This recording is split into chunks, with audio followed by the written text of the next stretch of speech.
എല്ലാവരും പ്രാണനെ അന്വേഷിക്കും. അതുകൊണ്ട് തന്നെ ശരീരത്തിൽ വരുന്ന ബാധകൾ അവർക്ക് പ്രാണനെ കിട്ടാൻ വേണ്ടിയിട്ട് അവരെന്തും ചെയ്യും. എൻ്റെ ഒരു മോള് എപ്പോഴും ഇതേപ്പറ്റി പറയും. പെട്ടെന്ന് ഈ പുള്ളിക്കാരൻ്റെ കണ്ണൊക്കെ നിറഞ്ഞു. അപ്പോൾ ആ വീട് എൻ്റെ വീടാണ്, എൻ്റെ അനിയത്തി ഊഞ്ഞാലിൽ നിന്ന് വീട് അതിന് 1 വർഷത്തിന് ശേഷമാണ് ഇവിടെ കുട്ടിയുണ്ടായത്.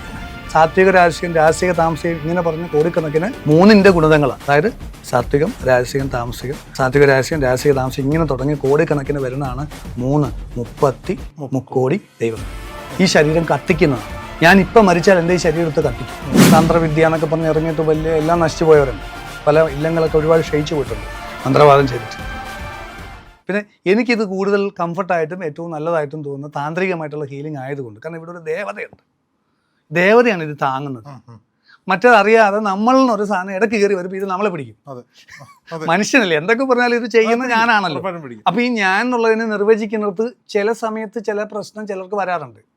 അപ്പൊ അവർ നമ്മളൊക്കെ വരാറുണ്ട്. ഇപ്പൊ റേക്കി ഹീലേഴ്സ് ഒക്കെ ഹീൽ ചെയ്യുന്നതിന് പകരം പ്രശ്നമായിട്ട് ചെന്ന് കഴിഞ്ഞാൽ അവർ പഠിപ്പിക്കുക, സെൽഫ് ഹീൽ ചെയ്തോളാൻ പറയും. കൂടുതലും അങ്ങനെ. കാരണം കുറച്ചാൾ കഴിയുമ്പോൾ ഇപ്പൊ ഞാൻ എന്റെ ഫാമിലിക്ക് മാത്രമേ ചെയ്യുന്നുള്ളൂ പറയുന്നവരുണ്ട്. അപ്പൊ അതിന് ഞാൻ കളിയാക്കുമല്ല, അതിന് റെലവൻസ് ഉണ്ട്. അത് പാശ്ചാത്യ രാജ്യങ്ങളൊക്കെ വളരെ ശക്തമായിട്ടുണ്ട്. അത് ഇതിൽ ബെറ്റർ ഓപ്ഷൻ ഉള്ളതുകൊണ്ട് ഞാൻ അത് ചെയ്യുന്നു എന്നുള്ളൂ. ഇല്ലെങ്കിൽ ഞാനും അതായിരിക്കും ചിലപ്പോൾ ചെയ്യുന്നത്. കാരണം വേറെ ഒന്നും ഇല്ലല്ലോ, വേറെ ഓപ്ഷൻ ഇല്ലല്ലോ. പാരമ്പര്യമായി പഠിച്ചൊന്നും നമ്മുടെ കയ്യിലുണ്ട്. അതുകൊണ്ട് തന്നെയല്ല അതിനകത്ത് ഈ പറഞ്ഞുകൊണ്ടൊരു ദേവത ഉള്ളതുകൊണ്ട് നമ്മളിലേക്ക് ഇത് വരുന്നില്ല. കാരണം മൈൻഡ് എപ്പോഴും ഇമേജസിൽ ആണ് ബ്രെയിൻ എപ്പോഴും വർക്ക് ചെയ്യുന്നത്. അതിനൊരു ഇമേജ് കൊടുക്കുമ്പോഴാണ് ദൈവം ലൈറ്റാന്നൊക്കെ പറഞ്ഞാലും കുറച്ചുകൂടെ ഇനി ഒരു ദേവതയാന്ന് പറഞ്ഞാൽ കുറച്ചുകൂടെ ബ്രെയിൻ അത് പ്രോസസ്സ് ചെയ്യാൻ എളുപ്പമുണ്ട്. അത്രേ ഉള്ളൂ. അപ്പോൾ അങ്ങനെ ഇടനില അവിടെ ഉള്ളത് കൊണ്ട് നമ്മളിലേക്ക് അത് വരുന്നത് കുറയും. അതുകൊണ്ട് അത് യൂസ് ചെയ്യുന്നതിനുള്ളൂ. പക്ഷേ മറ്റേതിനും അതിൻ്റെതായ റിലവൻസ് ഉണ്ട്. ചില നല്ല റേക്കി പ്രാണ ഹീലേഴ്സിനെ എനിക്കറിയാം. അവർ ഈ ഞാൻ എന്നുള്ളത് വരാതെ യൂണിവേഴ്സൽ എനർജിയെ കറക്റ്റ് കണക്ട് ചെയ്ത് നിൽക്കുന്നവരാണ്. പക്ഷേ അതൊരു ഹിമാലയൻ ടാസ്ക്കാണ് ബ്രെയിനെ സംബന്ധിച്ചിടത്തോളം. പക്ഷേ അങ്ങനെ ചെയ്യാൻ പറ്റിയ വളരെ നല്ല. അപ്പം ഞാൻ പറഞ്ഞു വന്നത് എല്ലാം നമ്മളൊന്നിനും മോശമായിട്ടല്ല, എല്ലാത്തിനും അതിൻ്റെതായ റിലവൻസ് ഉണ്ട്. അത് വൃത്തിയായിട്ട് ചെയ്താൽ എല്ലാം നല്ലതാണ്. ഇല്ലെങ്കിൽ ഈ തന്ത്രം തന്നെ മോശമായിട്ട് ചെയ്യുന്നവരില്ലേ, ഭയങ്കര കുഴപ്പത്തിൽപ്പെട്ട് പോയവരുണ്ട് ചെയ്തിട്ട്. ഈ തന്ത്രവിദ്യ എന്നൊക്കെ പറഞ്ഞ് ഇറങ്ങിയിട്ട് വലിയ എല്ലാം നശിച്ചു പോയവരുണ്ട്. മനസ്സിലായി, പല ഇല്ലങ്ങളൊക്കെ ഒരുപാട് ക്ഷയിച്ചു പോയിട്ടുണ്ട് മന്ത്രവാദം ചെയ്തിട്ട്. അതിന് കാരണം ഈ ഞാൻ കയറി വന്നിട്ടുണ്ടാകുന്ന വിഷയങ്ങൾ അവിടെ വേറെ രീതിയിലാണ് വരുന്നത് എന്നുള്ളത്. അതെങ്ങനെ വരണമെന്ന് പഠിക്കണം എന്നുള്ളൂ. ഇല്ലെങ്കിൽ അവിടും പ്രശ്നമാണ്, അത് വേറെ രീതി പ്രശ്നമായിട്ട് വരും. ഇപ്പം ഞാൻ പറഞ്ഞു വന്നത് അങ്ങനെ ഹീല് ചെയ്തിട്ട് അവർക്ക് കൗൺസിലിംഗ് കൊടുക്കണം. സൈക്കോതെറാപ്പി കൗൺസിലിംഗ് കൊടുത്തില്ലെങ്കിൽ എന്ത് പറ്റും, ഇത് മാറ്റുമ്പോൾ കുറച്ച് ദിവസത്തേക്ക് നല്ല സുഖമായിരിക്കും. കുറച്ച് കഴിയുമ്പോൾ പിന്നെയും വരും. കാരണം അവരുടെ ആ ചാനൽ കട്ടായിട്ടില്ല. ഇപ്പോൾ ഒരു മുറിയിൽ പാമ്പ് കയറി, ഇതിനെ എടുത്ത് കളഞ്ഞു, കഥമൊക്കെ അടച്ചിട്ട് വന്നു. അടച്ചില്ല എന്ത് പറ്റും, വേറെ സാധനം വരും. അതുകൊണ്ട് കളഞ്ഞു പോരെ, വേറെ സാധനം വരും. കാരണം ആ ചാനൽ ഓപ്പണാണ്. അപ്പോൾ അവരുടെ സജസ്റ്റബിലിറ്റി കട്ട് ചെയ്യണം, അവരെ സ്ട്രെങ്തൻ ചെയ്യണം, അവരുടെ കൗൺസിലിംഗ് ചെയ്യണം. ചിലപ്പോൾ ഹിപ്നോട്ടൈസ് ചെയ്യേണ്ടി വരും. അല്ലെങ്കിൽ അവരുടെ നെഗറ്റീവ് ട്രോമകളെടുത്ത് കളഞ്ഞില്ലെങ്കിൽ പിന്നെ വരും. അതൊരു പ്രോസസ്സാണ്. അത് ഒരു ദിവസം കൊണ്ട് ചിലപ്പോൾ പറ്റത്തില്ല. ചിലപ്പോൾ പല സെറ്റിങ് വേണ്ടി വരും. ചിലപ്പം ഇതിനൊക്കെ തയ്യാറാണെങ്കിൽ അത് വർക്കൗട്ട് ആവത്തുള്ളൂ പൂർണ്ണമായിട്ട്. അങ്ങനെയുള്ളത് നമ്മൾ എടുക്കാറുള്ളൂ. ചിലപ്പോൾ പലതവണ വരേണ്ടി വരും എന്ന് പറയും. ഇത് അങ്ങനെയുള്ളത് എടുക്കാറുള്ളൂ. ആളുകളെല്ലാം മറ്റേ മാജിക്കിൻ്റെ രീതിയിലായിരിക്കും വരുന്നത്. അങ്ങനെയല്ലല്ലോ, പറയുന്ന സാധനമായി അങ്ങനെയല്ല. അപ്പോൾ അന്ന് കൃത്യമായി ഇതൊക്കെ മനസ്സിലാക്കി ഉപാസനയൊക്കെ പഠിപ്പിച്ച് അതൊക്കെ ചെയ്ത് ഇതെല്ലാം ചെയ്ത് ഈ പഞ്ചകോശ ശുദ്ധി സാധന ചെയ്യാവുന്നുണ്ടെങ്കിൽ മാത്രമേ ഇത് വർക്കൗട്ട് ആവത്തുള്ളൂ. കാരണം ഇതെല്ലാം ശരിയാക്കണം. ഇല്ലെങ്കിൽ പൂർണ്ണത്തിൽ പ്രശ്നം വന്ന് അതിനകത്ത് കൂടെ കയറി ഇന്നത്തെ കാലത്ത് പൈസ ഇട്ടിട്ട് വീഡിയോ കോൾ ചെയ്താൽ മതി മാറ്റാമെന്ന് പറയുന്ന കാലഘട്ടത്തിൽ ഇരുന്നിട്ടാണ് തിരുവേനി ഇത് പറയുന്നത് എന്നുള്ളതാണ്. നമുക്ക് ഇതെല്ലാം ചെയ്യണം. വീഡിയോ കോളിങ് ഹീൽ ചെയ്യാറുണ്ട്. പക്ഷെ അതിനുശേഷം ഇതെല്ലാം ചെയ്യണം. അവരുടെ ക്യാരക്ടർ മാറ്റം വരണം. ഇപ്പം എന്തൊക്കെയായാലും എൻ്റെ ക്യാരക്ടർ മാറ്റം വരുന്നില്ലെങ്കിൽ ഞാൻ സഫർ ചെയ്തുകൊണ്ടിരിക്കും. എനിക്ക് നിങ്ങളെ പരിഗണന ഇല്ലാതെ സംസാരിക്കുന്ന ഒരാളാന്നിരിക്കട്ടെ, ഞാൻ സഫർ ചെയ്തില്ലേ. അപ്പോൾ എനിക്ക് ബാധ മാറ്റിയാലും പിന്നെ അടുത്ത് വിളിച്ച് വെക്കും. കാരണം ഞാൻ നിങ്ങൾക്കെതിരെ നിങ്ങളെ ഇൻസൾട്ട് ചെയ്ത് സംസാരിക്കുക. അപ്പം നിങ്ങൾ അപ്പുറത്ത് പോയി എനിക്കെതിരെ എന്തെങ്കിലും ചെയ്യുമ്പോൾ ഞാനിത് മാറ്റും. ഇത് മാറ്റിക്കഴിഞ്ഞാലും പിന്നെയും എൻ്റെ ക്യാരക്ടർ മാറുന്നില്ല പിന്നെയും. അപ്പം ഇതൊക്കെ സൂക്ഷ്മമാണ്. അത് സൂക്ഷ്മത്തിലാണ് ഈ ഒരാളുടെ പ്രശ്നം കിടക്കുന്നത്. അയാൾക്കും അറിയത്തില്ല, അയാൾക്ക് അറിയാമെങ്കിൽ അയാൾ മാറ്റത്തില്ലേ. അപ്പോൾ അത് നമ്മൾ വേറൊരാൾക്ക് പറയാൻ പറ്റും. അപ്പോൾ അത് മനസ്സിലാക്കി അത് ഉൾപ്പെടെ കറക്റ്റ് ചെയ്തെങ്കിൽ അടിസ്ഥാനപരമായ രീതി ഇതെല്ലാം കറക്റ്റ് ആവും. അപ്പോൾ ശരിക്കും പറഞ്ഞാൽ ഞാൻ പറഞ്ഞു വന്ന പോയിന്റ്, നമ്മളെല്ലാം പ്രാണശരീരികളാണ്. സിഗ്മണ്ട് ഫ്രോയിഡ് പറയുന്നത് അറ്റൻ സീക്കിംഗ് ആണ് പറയും എല്ലാവരും. കൊച്ചുകുട്ടികളൊക്കെ ഇന്ന് തുള്ളുമൊക്കെ ചെയ്യും ടി വി കാണുമ്പോൾ. കാരണം അവരെ ശ്രദ്ധിക്കുന്നില്ല. അപ്പം എപ്പോഴും അവരെ മോനെന്ന് വിളിച്ച് അവർക്ക് ശ്രദ്ധ കിട്ടിക്കൊണ്ട് പ്രാണം കിട്ടിക്കൊണ്ടിരിക്കുമ്പോൾ ഈ പ്രാണം കട്ടാവുമ്പോൾ അവരത് കിട്ടാൻ വേണ്ടി ഗെയിൻ ചെയ്യാൻ വേണ്ടിയിട്ട് നമ്മുടെ മുന്നിൽ നിന്ന് തുള്ളും ടി വി കാണുമ്പോൾ അങ്ങോട്ട് മാറിയിക്കിടാന്ന് പറഞ്ഞാൽ ചീത്ത കിട്ടുകയും ചെയ്യും. അപ്പം എല്ലാവർക്കും അറ്റൻ സീക്കിംഗ് ആണ്. ഓക്കെ. ഈ അബ്രഹാം മാസ്ലോയുടെ പിരമിഡ് ഉണ്ട്, ഹൈറാർക്കി ഓഫ് നീഡ്, മനുഷ്യൻ്റെ തിയറി ഓഫ് ഹ്യൂമൻ മോട്ടിവേഷൻ എന്താണ് ഒരു മനുഷ്യൻ്റെ എന്നുള്ളത്. അപ്പോൾ അതിനകത്തിൽ ശ്രദ്ധിച്ചാൽ മനസ്സിലാകും, സെൽഫ് എസ്റ്റീം നീഡ് കഴിഞ്ഞ് സെൽഫ് ആക്ച്വലൈസേഷനാണ് ലാസ്റ്റ് വരുന്നത്. എബ്രഹാം ലിങ്കനെ പോലുള്ള ഒരുപാട് പേരെ പഠിച്ചിട്ട് അദ്ദേഹം ഉണ്ടാക്കിയ തിയറിയാണ്. ഒരു മനുഷ്യൻ ആദ്യം വേണ്ടത് ഫിസിയോളജിക്കൽ നീഡ്, അത് കഴിഞ്ഞിട്ട് സെക്യൂരിറ്റി, അതാ പണം ഉണ്ടാക്കാൻ ഓടുന്നത്, അസുഖങ്ങളൊക്കെ വന്നാൽ ട്രീറ്റ് ചെയ്യേണ്ടത്, സെക്യൂരിറ്റി നീഡ്, അതും കിട്ടിക്കഴിഞ്ഞ ആളുകൾ പിന്നെ സ്വാഭാവികമായിട്ടും ലവ് ആൻഡ് ബിലോങ്ങിങ്സിലേക്ക് പോകും, സ്നേഹിക്കാനും സ്നേഹിക്കപ്പെടാനും സഹായങ്ങളൊക്കെ ചെയ്യും, ആളുകളെ കുറേ പേരെയൊക്കെ അട്രാക്ട് ചെയ്യിക്കും. അത് കഴിയുമ്പോഴത്തേക്കും ഇത്രയും കിട്ടുന്ന ആളുകൾ പിന്നെ ആര് വക കിണറെന്നൊക്കെ എഴുതി വെക്കുന്ന കണ്ടിട്ടില്ലേ? അതെന്താ അത്? എന്ത്? കാരണം അവർക്ക് അംഗീകാരം വേണം, സമൂഹത്തിന്റെ സെൽഫ് എസ്റ്റീം നീഡ്സ് എന്ന് പറയും. സൊസൈറ്റി അറിയപ്പെടണം. ഈ അറിയപ്പെടൽ എന്ന് പറഞ്ഞാൽ എന്താ? പ്രാണൻ, അറ്റൻഷൻ സീക്കിങ്. അതും കഴിയുമ്പോൾ എല്ലാവരും അറിയപ്പെട്ടും കൂടെ കഴിഞ്ഞപ്പോൾ ഇതുമല്ല എൻ്റെ ജീവിതത്തിലെ ഫുൾഫിൽമെന്റ് എന്ന് പറയുന്ന ഒരു ശൂന്യത വരും മനുഷ്യന്. എല്ലാം ഉള്ളവർക്കേ ആ ശൂന്യത. അവർക്ക് വരുന്ന ഒരു പ്രത്യേക ഡിപ്രഷൻ ഉണ്ട് സൈക്കോളജി. ഇവർക്ക് എല്ലാം ഉള്ളവർക്ക് വരുന്ന ചില ഡിപ്രഷൻ ഉണ്ട്. എന്നെ ഒരു ഡോക്ടർ കാണാൻ വന്നത്, പുള്ളിക്ക് എല്ലാം ഉണ്ട്, പക്ഷേ പുള്ളിക്ക് ഒരു ശൂന്യത, പുള്ളിക്കും മരിക്കണം എന്നുള്ള തോന്നൽ വരുന്നു, സൂയിസൈഡൽ ടെൻഡൻസി വരുന്നു. കാരണം എല്ലാം ഉണ്ട്, അതുകൊണ്ടാണ്. ഇത് പറഞ്ഞാൽ എളുപ്പം മനസ്സിലായി. സൈക്കോളജിയിൽ ഇത് ഡിഫൈൻ ചെയ്തിട്ടുണ്ട്, അതിന് പ്രത്യേക പേരുണ്ട് അങ്ങനത്തെ ഡിപ്രഷന്. അപ്പം അത് ഈശ്വരനെ ഉപാസന കൊടുത്തു കഴിഞ്ഞപ്പോൾ പുള്ളിക്ക് ആ ഫുൾഫില്ലായി. അത് സെൽഫ് ആക്ച്വലൈസേഷൻ എന്ന് പറഞ്ഞ നീഡാണ് ഏറ്റവും ലാസ്റ്റ് വരുന്നത്. കാരണം എല്ലാവരും പ്രാണനെ അന്വേഷിക്കുന്നു. അതുകൊണ്ട് തന്നെ ശരീരത്തിൽ വരുന്ന ബാധകൾ അവർക്ക് ആ പ്രാണനെ കിട്ടാൻ വേണ്ടിയിട്ട് അവരെന്തും ചെയ്യും. നിങ്ങളൊരു കള്ളോ ചാരായോ ഒരു ചന്ദനത്തിരിയോ അവർക്കെന്ന് സങ്കല്പിച്ച് അവിടെ വെച്ച് കഴിഞ്ഞ് ഒരു പ്രേതത്തിനോട് പറഞ്ഞ് ഇന്ന് ചെയ്യാൻ പറഞ്ഞ് അത് പോയി ചെയ്യും. അവർ നശിപ്പിച്ചുകൊണ്ട് നടക്കും. എന്താ കാരണം? അവർക്ക് നിങ്ങൾ കൊടുക്കുന്ന ശ്രദ്ധയാണ്. അല്ലാതെ ആ ചന്ദനത്തിരി അവർ ഉപയോഗിക്കുന്നില്ല, കള്ള് ഉപയോഗിക്കുന്നില്ല, ഇതൊന്നും അവർ എടുക്കുന്നില്ല. നിങ്ങൾ കൊടുക്കുന്ന ശ്രദ്ധയാണ് അവരുടെ ഇന്ധനം. എന്നിട്ട് അവർ പറയും, എൻ്റെ ചാനലിൽ ഫേസ് മറച്ച് ഞാൻ ഇട്ടിട്ടുണ്ട് ഇങ്ങനെയൊക്കെ പറയുന്നത്, എനിക്ക് കൈക്കൂലി തന്നിട്ട് എനിക്ക് ഇത് തന്നു, ചാരായം തന്നു, അങ്ങനെ ഞാൻ ഇവരെ നശിപ്പിച്ചുകൊണ്ട് നടക്കുക ഇത്ര നാളായിട്ട്, ഇന്നാരാണ് വിട്ടതൊക്കെ പറയും. അപ്പം സ്വാഭാവികമായിട്ട് ഇത് പറഞ്ഞാൽ ചിലപ്പോൾ ആളുകൾക്ക് ഇത് മനസ്സിലാവത്തില്ല. അതാ ഞാൻ വീഡിയോ തന്നെ ഇട്ടിട്ടുള്ളൂ ഫേസ് മറിച്ച്, ഇല്ലേ പറയുന്നത് അള്ളുവാന്നൊക്കെ പറയും. അപ്പം ശരിക്കും ഈ എനർജി എന്ന് പറയുന്ന സംഗതിയെക്കുറിച്ച് പഠിക്കണം എന്ന് ഞാൻ എല്ലാവരോടും പറയുന്നത്. നമ്മൾ പറയുന്നത് എന്താ, എല്ലാവരും എനർജിയെക്കുറിച്ച് പഠിക്കുക. എന്നാൽ നമ്മുടെ മനുഷ്യരാശിയുടെ പ്രശ്നങ്ങൾക്കുള്ള സൊല്യൂഷൻ ഇതിനകത്തുണ്ട്. അത് തന്നെ പഠിക്കാൻ പറ്റത്തുള്ളൂ. തെളിവ് ചോദിച്ചു കഴിഞ്ഞാൽ നമ്മുടെ കയ്യിലില്ല. ഞാൻ പറഞ്ഞ എനർജി ഒന്ന് തെളിയിച്ച് എന്ന് പറഞ്ഞാൽ അത് നമ്മുടെ കുഴപ്പം. കാരണം ഇത് റീഡ് ചെയ്യാനുള്ള മെഷീൻസ് കണ്ടുപിടിച്ചിട്ടില്ല. ഭാവി ചിലപ്പോൾ കണ്ടുപിടിക്കും പ്രാണനെ റീഡ് ചെയ്യാൻ. അപ്പോൾ അതായത് ഇപ്പോൾ ഒരു ഡാം, അതൊരു പൊട്ടൻഷ്യൽ എനർജിയാണ്. അവിടുന്ന് കൈനറ്റിക് എനർജി ആയിട്ട് പ്രാണൻ കൺവേർട്ടായി വരുന്നത് കൊണ്ടാണ് താഴോട്ട് വെള്ളം വരുന്നത്. മൂവ്മെൻറ്റിൻ്റെ എനർജി, കൈനറ്റിക് എനർജി. അത് ടർബൈനായിട്ട് കൊണ്ട് തിരിയുമ്പോൾ മെക്കാനിക്കൽ എനർജി ആയി. അവിടുന്ന് അത് ഇലക്ട്രിക്കൽ എനർജി ആയിട്ടാണ് നമ്മുടെ ഇങ്ങോട്ട് വരുന്നത്. ഇതിനകത്ത് കോമൺ ആയിട്ട് സഞ്ചരിക്കുന്ന സാധനത്തിനെ എന്താ വിളിക്കുന്നത്? എനർജി എന്ന് വിളിക്കും. ഈ കോമൺ ആയിട്ട് സഞ്ചരിക്കുന്ന സാധനത്തിനെയാണ് പ്രാണൻ എന്ന് വിളിക്കുന്നത്. അതിനെ നമ്മൾ ആദിപരാശക്തി എന്ന് പണ്ട് പറയുന്നു. എന്നിട്ട് അതിനെ നമ്മളൊരു നല്ലൊരു ബ്രെയിൻ കെമിക്കൽ ഉണ്ടാകുന്ന മെമ്മറിയുടെ ഫിഗറിലൂടെ വലിച്ചെടുക്കുന്നു. അമ്മ എന്ന് പറയുമ്പോൾ എല്ലാവർക്കും നല്ലൊരു ബ്രെയിൻ കെമിക്കൽ കോമ്പിനേഷൻ ഉണ്ടാകും. അപ്പോൾ അത് അമ്മയാണ്, ആദിപരാശക്തിയാണെന്ന് പറഞ്ഞ് അതിലൂടെ വലിച്ചെടുക്കുമ്പോൾ ആ ഫ്രീക്വൻസിയിൽ അത് വൈബ്രേറ്റ് ചെയ്ത് വർക്ക് ചെയ്യാൻ തുടങ്ങും.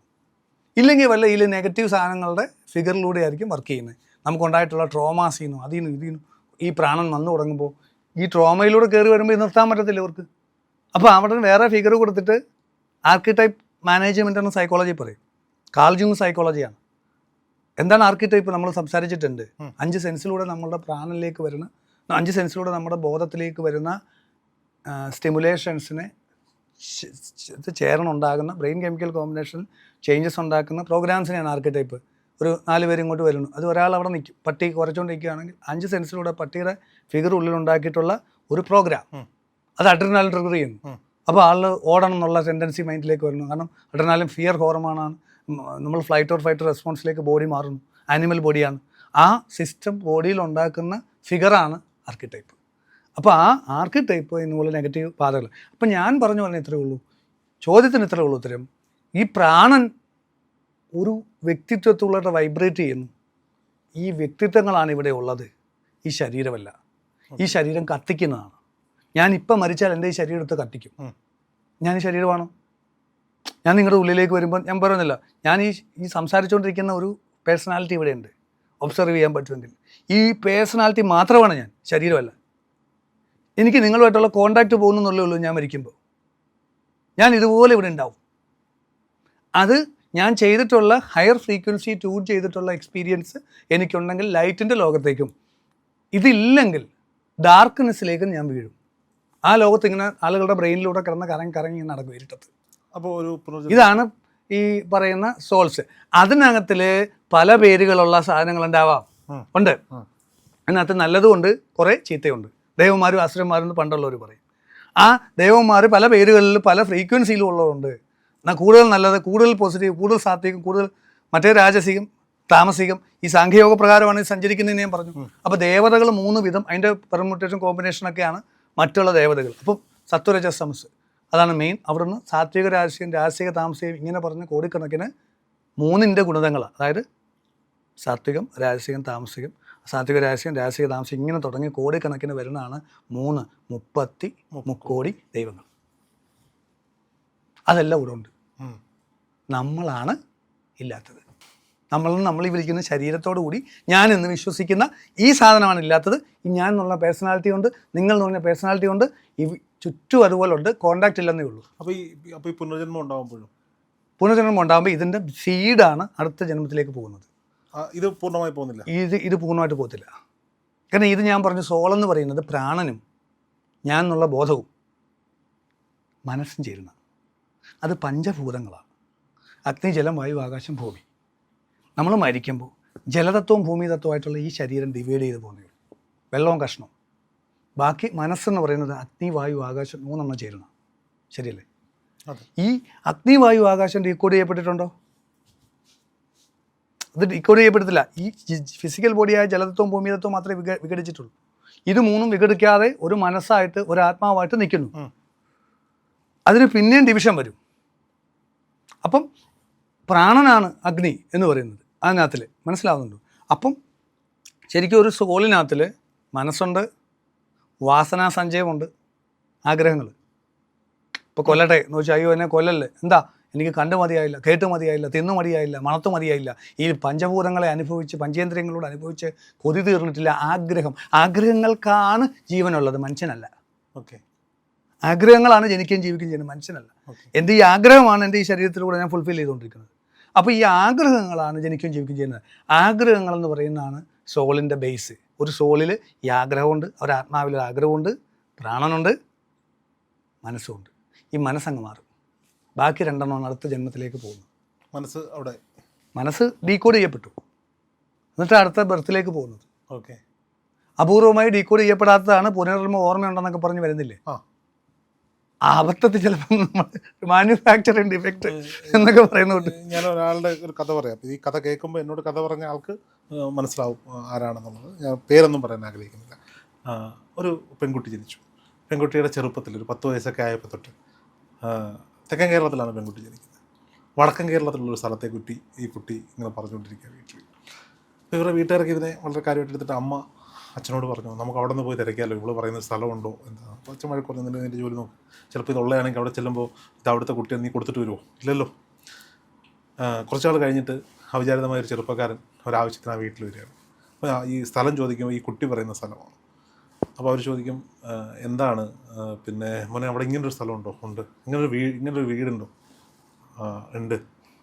എന്ത് പറ്റി? അല്ല, എൻ്റെ ഒരു മോള് എപ്പോഴും ഇതേപ്പറ്റി പറയും. അപ്പോൾ ഈ പെട്ടെന്ന് ഈ പുള്ളിക്കാരൻ്റെ കണ്ണൊക്കെ നിറഞ്ഞു. എന്നിട്ട് ആ വീട് എൻ്റെ വീടാണ്, എൻ്റെ അനിയത്തി ഊഞ്ഞാലിൽ നിന്ന് വീണ് മരിച്ചതാണ്. അതിന് 1 വർഷത്തിന് ശേഷമാണ് ഇവിടെ ഈ കുട്ടി ഉണ്ടായിരിക്കുന്നത്. ആ കുട്ടിയും മരണപ്പെട്ടു. ഇവർ 2 പേരും മരണപ്പെട്ടു എന്നാണ് ഞാൻ വിശ്വസിക്കുന്നത്. മരണപ്പെടുന്നത് വരെ സഹോദരനും സഹോദരിയായിട്ട് ഈ ജന്മത്തിൽ അവർ സ്നേഹം പങ്കുവച്ചിട്ടാണ് പോയിക്കൊണ്ടിരുന്നത്. അവർ എല്ലാ കാര്യങ്ങളും പറയുകയും കേൾക്കുകയും ചെയ്തിട്ട്. ഇത്ര അനുഭവങ്ങൾ ഒരുപാട് പേര് പറഞ്ഞു. ഇത് ഒരു വിദേശത്തൊരു പൈലറ്റ്, ഒരു പയ്യൻ വിമാനം കൊച്ചിലെ മുതലേ വിമാനങ്ങളുടെ പടങ്ങൾ വരയ്ക്കുക, അതെല്ലാം കറക്റ്റാണ്. ഒരു ദിവസം ഇതിൻ്റെ എക്സിബിഷന് പോയപ്പോൾ വിമാനത്തിനകത്ത് കയറി ഇവൻ ഓടിക്കാനുള്ള എല്ലാം അവനറിയല്ല, ഓപ്പറേഷനൊക്കെ.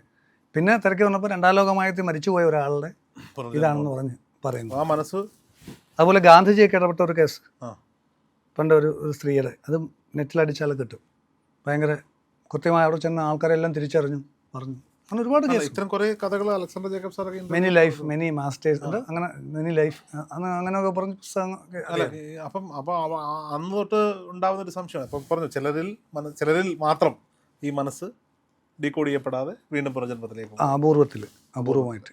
പക്ഷേ ഇതങ്ങ് നോർമലി എന്താണെന്ന് വെച്ചാൽ ഈ ഡിസയർ സോളെന്ന് പറയുന്നതിനകത്ത് ഈ പല ഘടകങ്ങളുണ്ട്. അതാണ് ഞാനീ പറഞ്ഞത്. ഡിസയറാണ് എൻ്റെ ബേസ്.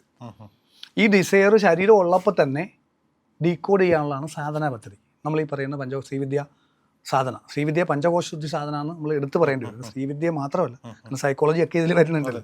അപ്പം ശ്രീവിദ്യ പ്രാണമയ കോശത്തിന് വേണ്ടിയാണ് നമ്മൾ പ്രധാനമായിട്ടും ഉപയോഗിക്കുന്നത്. അപ്പം സമാധിയിലേക്ക് ഒരാൾ പോകുന്നത് ഇത് ഡീകോഡ് ചെയ്തിട്ടാണ്. ശരീരം ഉള്ളപ്പോൾ തന്നെ ഈ പഞ്ചഭൂതങ്ങളെയും ധ്യാനത്തിലൂടെ ഡീകോഡ് ചെയ്യും. അപ്പം ആകാശത്തിലേക്ക്, സമാധിയിലേക്ക്, ആനന്ദത്തിലേക്ക് പോകും, പൂർണ്ണാനന്ദത്തിലേക്ക്. ആ സെക്ഷൽ ഹാപ്പിനെസ് എപ്പോഴും അതിൻ്റെ 1000 ഇരട്ടി തലയിൽ കിട്ടുമ്പോൾ ഇതിന് ലൈഫിന് പ്രാധാന്യം വരുന്നത് അതിലേക്ക് പോകും. അതാണ് സമാധി എന്ന് പറയുന്നത്. അപ്പോൾ അത് ഗ്രാജുവലി അത് വിഘടിപ്പിച്ചെടുക്കുന്ന പദ്ധതിയാണ്. കാര്യം ശരീരം ഇല്ലാതാകുമ്പോൾ നമ്മൾ പാസ്റ്റിലും ഫ്യൂച്ചറിലുമായിട്ട് മാറും. പ്രസൻറ്റിൽ ഇന്ദ്രിയങ്ങളുണ്ടെങ്കിലേ പറ്റത്തുള്ളൂ. ഇപ്പം എന്നെ കണ്ടുകൊണ്ടിരിക്കുന്നു, ഞാൻ പറയുന്നത് കേട്ടോണ്ടിരിക്കുന്നു. സ്മെല്ല്, സൗണ്ട്, ടച്ച്, ഇത് 5ഉം പ്രസൻറ്റിൽ മാത്രം വർക്ക് ചെയ്യുന്നതാണ്.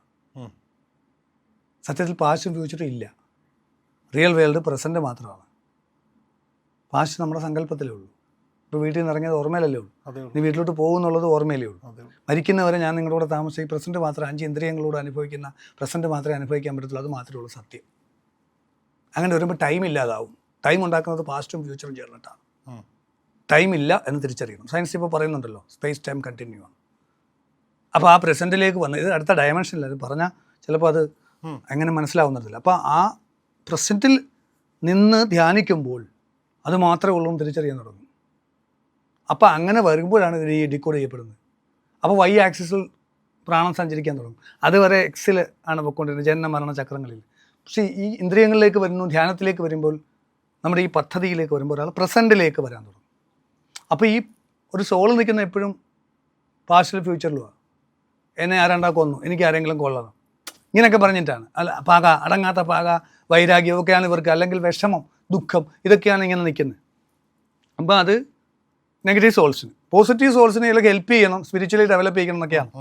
ഈ ഒരാൾ ധ്യാനിക്കുന്നുണ്ട്, അവനെ എങ്ങനെയെങ്കിലും സമാധിയിലോട്ട് കൊണ്ടുപോകണം എന്നൊക്കെയാണ് പോസിറ്റീവ് സോൾസ് വിചാരിക്കുന്നത്. ദേവന്മാരെന്ന് പറയുന്നത് യോഗീശ്വരൻ എന്നൊക്കെ പറയത്തില്ല നമ്മുടെ എന്നൊക്കെ പറയുന്ന. മറ്റേത് നെഗറ്റീവായിട്ടുള്ള രീതിയിൽ ഇവരെ എങ്ങനെ നശിപ്പിക്കാമെന്നുള്ള. അപ്പോൾ ഇതെല്ലാം നിൽക്കുന്നത് എന്തിലാണ്? പാസ്റ്റിലും ഫ്യൂച്ചറിലും. നമ്മൾ ആരാണെന്നുള്ള നമ്മുടെ ആശയം മൈൻഡ് നിൽക്കുന്നത് എന്തിലാണ്? ശ്രദ്ധിച്ചേ, പാസ്റ്റിലോ ഫ്യൂച്ചറിലോ ആണ്. ഇപ്പം രോഹിത്, ഞാൻ ഇന്നാരാണ്, എൻ്റെ പാസ്റ്റാണ്, രോഹിതിൻ്റെ പാസ്റ്റാണ് ഉള്ളിൽ നിൽക്കുന്നത് മൈൻഡ്. അത് ഇന്ന് ഫ്യൂച്ചർ സങ്കല്പിക്കുന്നു, എനിക്ക് ഇന്നൊക്കെ വേണം, ഇനി ഇന്നത് വേണം. ഇതാണ് മൈൻഡ്. ചിന്തകൾക്ക് ഒരിക്കലും പ്രസന്റ് ആകാൻ കഴിയില്ല.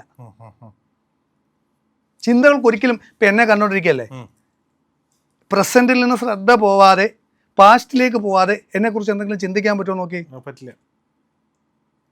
ഒന്ന് ശ്രമിച്ചു നോക്കി. പാസ്റ്റിലോട്ട് പോകാതെ പറ്റത്തില്ല.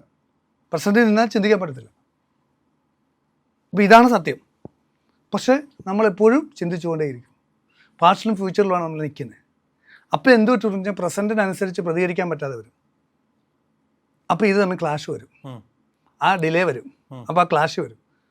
അതാണ് മനുഷ്യൻ്റെ സകല ദുരിതങ്ങൾക്കും കാരണം. കാരണം ഈ പ്രാണൻ വികലമാകും. വളരെ ഫാസ്റ്റായിട്ട് ഈ പ്രസൻറ്റ് മൂവ് ചെയ്തുകൊണ്ടിരിക്കുകയാണ്. ഒന്ന് ആലോചിക്കും, ഈ ഭൂമി എന്ത് ഫാസ്റ്റായിട്ടിരിക്കും കറങ്ങുന്നത്, അല്ലേ? നമ്മൾ അതിൻ്റെ സൗണ്ടും കേൾക്കുന്നതിന് ഒന്നും അറിയുന്നില്ലെന്നുള്ളേ ഉള്ളൂ. അപ്പോൾ നമ്മുടെ ഫ്രീക്വൻസിയിൽ നമുക്കിത് അറിയുന്നില്ലെന്നേ ഉള്ളൂ. ഭയങ്കര സ്പീഡിലാണ് ലോകം മൂവ് ചെയ്തുകൊണ്ടിരിക്കുന്നത്, പ്രസൻറ്റ് പോയിക്കൊണ്ടിരിക്കുന്നത്. ഇതിനനുസരിച്ച് പിടിക്കാൻ പറ്റാതെ വരുന്ന ഈ മൈൻഡുള്ളതുകൊണ്ട്. കാരണം പാസ്റ്റിലോട്ട് പോയി ഫ്യൂച്ചർ ചിന്തിച്ചൊക്കെ വരുമ്പോഴത്തേക്ക് ഇവിടെ വെറു ദൂരം പോയി കഴിയും. അപ്പോൾ ഇത്രയും അതാണ് നമ്മൾ സ്പീഡിൽ വണ്ടി ഓടിച്ചുകൊണ്ടിരിക്കുമ്പം ചിന്തിച്ച വണ്ടി ഇടിക്കും. പക്ഷേ എളുപ്പം ഒരു വണ്ടി ആടി കഴിഞ്ഞാൽ അവിടെ ചവിട്ടി നിർത്തി നമ്മൾ ചിന്തിക്കുന്നില്ലെങ്കിൽ. പ്രസൻറ്റിലാണെങ്കിൽ ഇതെല്ലാം വർക്ക് ചെയ്തോളൂ. നമ്മൾ ഫ്യൂച്ചറിലോ പാസ്റ്റിലോ ആണെങ്കിൽ വണ്ടി ഇടിക്കും. ഇതുപോലെ തന്നെയാണ്. എന്ത് പറയല്ലെന്ന് വിചാരിച്ചാൽ നമ്മൾ അത് തന്നെ പറയും. നെഗറ്റീവ് എനർജി ഉള്ളവർ എന്ത് ചെയ്യലെന്ന് വിചാരിച്ചാൽ അത് തന്നെ ചെയ്യും. കാര്യം അവർക്ക് കൺട്രോൾ ചെയ്യാൻ പറ്റത്തില്ല. കാരണം ഈ മൈൻഡ് ഒരു പേഴ്സണാലിറ്റി ഉണ്ടെങ്കിൽ അതിലേക്ക് പല പേഴ്സണാലിറ്റികൾ പ്രോസസ്സ് ചെയ്യും. ഈ ഒരെണ്ണം ഇല്ലെങ്കിൽ, ഞാനില്ലെങ്കിൽ ഒരു ബാധം കയറത്തുമില്ല. ഞാനുള്ളത് കൊണ്ടാണ് എന്നിലേക്ക് മറ്റു ബാധകൾ കയറുന്നത്. ചേനച്ചയിലൊക്കെ റാണി എന്ന് പറയുന്നത് മനസ്സിലായി. അപ്പോൾ അഹം നിരോധിക്കണം എന്നൊക്കെ ആചാര്യന്മാർ പറയുന്നത് എന്താണ്? അഹങ്കാരം കളയണം, സമർപ്പണം വേണം, ഈശ്വരന് മുന്നിൽ സമർപ്പിക്കണം, അഹങ്കാരം മൊത്തം കളയണം. എന്താ പറയുന്നത്? ഈ സാധനം ഈ പറയുന്നത്, ഈ ഞാനില്ല, എന്നെ ഇല്ലാതാക്കുക എന്നുള്ള എല്ലാ ധ്യാനത്തിൻ്റെ ഉദ്ദേശം. ഇപ്പോൾ ശ്രീചക്ര പൂജയിൽ നമ്മൾ മഹാൻ ഷോഡ ന്യാസം സഹിതം ചെയ്യുമ്പോൾ ബ്രഹ്മാണ്ട പിണ്ടാണ്ട ഐക്യമൊക്കെ ഉണ്ട്. നമ്മുടെ ശരീരത്ത് നക്ഷത്രങ്ങൾ, രാശികൾ, ഗ്രഹങ്ങൾ ഇതൊക്കെ നശിക്കും. എന്തിനാ? നമ്മൾ ഞാൻ എന്നുള്ളത് ഇല്ലാതാക്കി ഈ ബ്രഹ്മാണ്ടം പിണ്ടാണ്ട് ഐക്യം ഉണ്ടാക്കാൻ. എല്ലാ ഉപാസനയുടെയും ബേസ് ഇതാ, ഞാനില്ലാതാക്കണം. എല്ലാ ധ്യാനങ്ങളുടെ ഉദ്ദേശം അതാ. അതാ പതഞ്ജലി യോഗചിത്തവൃത്തി നിരോധനം എന്ന് പറയുന്നത്. മനസ്സിനെ സ്റ്റോപ്പ് ചെയ്യുന്നതാണ് യോഗം എന്ന് പറയുന്നത്. അപ്പം ഞാനില്ലാതായ ലോകത്ത് എല്ലാ പ്രശ്നവും ഇല്ലാണ്ടാവും, എനിക്കും എൻ്റെ പ്രശ്നങ്ങളും ഇല്ലാതാവും. ഞാനുള്ളപ്പോഴല്ലേ എനിക്ക് പ്രശ്നങ്ങളുള്ളതേ ഉള്ളൂ, ഞാനുള്ളപ്പോഴല്ലേ എനിക്ക് സംശയങ്ങളുള്ളൂ. ഞാനുള്ളപ്പോഴാണ് എനിക്ക് സംശയങ്ങളുള്ളത്, കൺഫ്യൂഷൻ ഉള്ളത്, പ്രശ്നങ്ങളുള്ളത്, ദുഃഖങ്ങളുള്ളത് ഒക്കെ ഞാനാണ്. അപ്പോൾ ഈ ഞാനുള്ളതിനെ ഇല്ലാതാക്കുന്നതാണ് യഥാർത്ഥ സന്യാസം. അപ്പോൾ താന്ത്രിക സന്യാസം എന്ന് പറഞ്ഞൊരു കൺസെപ്റ്റ് അവിടെയാണ് വരുന്നത്. നമ്മൾ അങ്ങനെ ഒരു താന്ത്രിക സന്യാസം എന്നൊരു കൺസെപ്റ്റിലാണ് പോകുന്നത്. പരശുരാമകൽപ്പസൂത്രം പറയുന്ന കാര്യങ്ങൾ ശരിയായി പാലിക്കുന്ന ആൾ താന്ത്രിക സന്യാസി. അവൻ്റെ ഉള്ളിൽ ഞാനില്ലാതാക്കുന്നു. ഭാര്യയും മക്കളുമായിട്ട് സന്തോഷമായിട്ടായിരിക്കും കഴിയുന്നത്, ആരെയും ഉപേക്ഷിക്കുന്നില്ല. അപ്പോൾ ഒരാളെ ഉപേക്ഷിക്കണമെങ്കിൽ ഏറ്റവും നല്ല എളുപ്പം അയാളെ ചേർത്ത് പിടിച്ചാൽ മതി. അതായത് ഇപ്പോൾ എൻ്റെ ഭാര്യയെ ഞാൻ കൂട്ടത്തിലുണ്ടെങ്കിൽ ഭാര്യയെക്കുറിച്ച് ആലോചിക്കുമോ? ഇല്ല.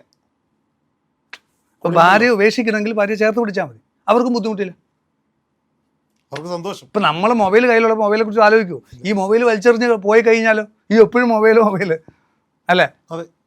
അപ്പം ചിന്താവർഷയായ ശ്യാമളയിൽ ശ്രീനിവാസൻ പോകുന്നില്ലേ? ഭാര്യയും മക്കളെയൊക്കെ ഉപേക്ഷിച്ചിട്ട് ആശ്രമത്തിൽ പോവും. അപ്പം ചോദിക്കും, ഇയാൾക്ക് ഇത് ഓർത്തിട്ട് കുറ്റബോധമുണ്ട്. അപ്പോൾ ചോദിക്കുകയാണ്, സ്വാമി എൻ്റെ ഭാര്യയും മക്കളും എങ്ങനെ കഴിയും? ചോദിക്കുകയാണ്. തൻ്റെ ഭാര്യ സുന്ദരിയാണ്. അതെ, എന്നാൽ വലിയ കുഴപ്പമില്ല. അപ്പം എന്ന് പറയുന്ന കുട്ടി നമ്മുടെ മൈൻഡ് വെച്ചിട്ട് നമ്മൾ എന്ത് ചെയ്തിട്ടും കാര്യമില്ല. ഈ മൈൻഡിനാണ് പ്രശ്നം. അപ്പോൾ മൈൻഡാണ് ഇതിലെല്ലാം കാരണം. എല്ലാവരും എന്നെ ഇൻസൾട്ട് ചെയ്തു, എല്ലാവരും എന്നെ ഒറ്റപ്പെടുത്തി, എനിക്ക് ജീവിക്കണ്ട, എനിക്ക് മരിക്കണം, ശരീരം അങ്ങ് ഇല്ലാതാക്കും. അപ്പോഴീ സാധനം അതുപോലെ ഈഗോ തുടരുവാണ്. എന്നാൽ ഈ പാവ ശരീരം ഇത്രയും നാളെ നമ്മൾ സെർവ് ചെയ്ത് അതിനെയാണോ നശിപ്പിക്കേണ്ടത്? അതോ ഈ മൈൻഡിനെയാണോ? ഈഗോ ഉള്ള ഈ മൈൻഡിനെയല്ലേ നശിപ്പിക്കുന്നത്? അത് മെഡിറ്റേറ്റ് ചെയ്ത് ആ മൈൻഡിനെ ഡീകോഡ് ചെയ്ത് ശരീരം ഉള്ളപ്പം പ്രസൻറ്റിൽ നിന്ന് പാസ്റ്റും ഫ്യൂച്ചറും ഡീകോഡ് ചെയ്ത് ദൂരെ കളഞ്ഞാൽ പിന്നെ അയാൾ ഫ്രീ ആയി. അയാളിലേക്ക് ഈശ്വരൻ പ്രവേശിക്കും 4 സൈഡിൽ നിന്ന്. ഈശ്വരൻ നോക്കി നിൽക്കുക. ജലാലുദ്ദീൻ റൂമി പറഞ്ഞൊരു സംഗതിയുണ്ട്, ഞാൻ ഈശ്വരനെ അന്വേഷിച്ച് ഒരുപാട് തെരഞ്ഞു നടന്നു. പക്ഷേ ഒരു സുപ്രഭാതത്തിൽ ഈശ്വരൻ എന്നിലേക്ക് പ്രവേശിപ്പിട്ടാണ് മനസ്സിലായത്, ഞാൻ ഈശ്വരനെ തിരക്കുകയല്ലായിരുന്നു, ഈശ്വരൻ എന്നെ തിരഞ്ഞു നടക്കുകയായിരുന്നു. ഈശ്വരൻ ചുറ്റുമുണ്ട്, കയറാൻ പറ്റാതെ ഞാനുള്ളതുകൊണ്ടാണ്. അപ്പോൾ ഞാനില്ലാതാകുമ്പോൾ നമ്മളിലേക്ക് ഈശ്വരൻ പ്രവേശിക്കും. അപ്പോൾ ഈ നെഗറ്റീവ് എനർജി ഒന്നും ബാധിക്കത്തില്ല. സർവൈശ്വര്യങ്ങളും വന്നു, എല്ലാം വന്നോളൂ, സുഖം, സന്തോഷം എല്ലാം വന്നോളൂ.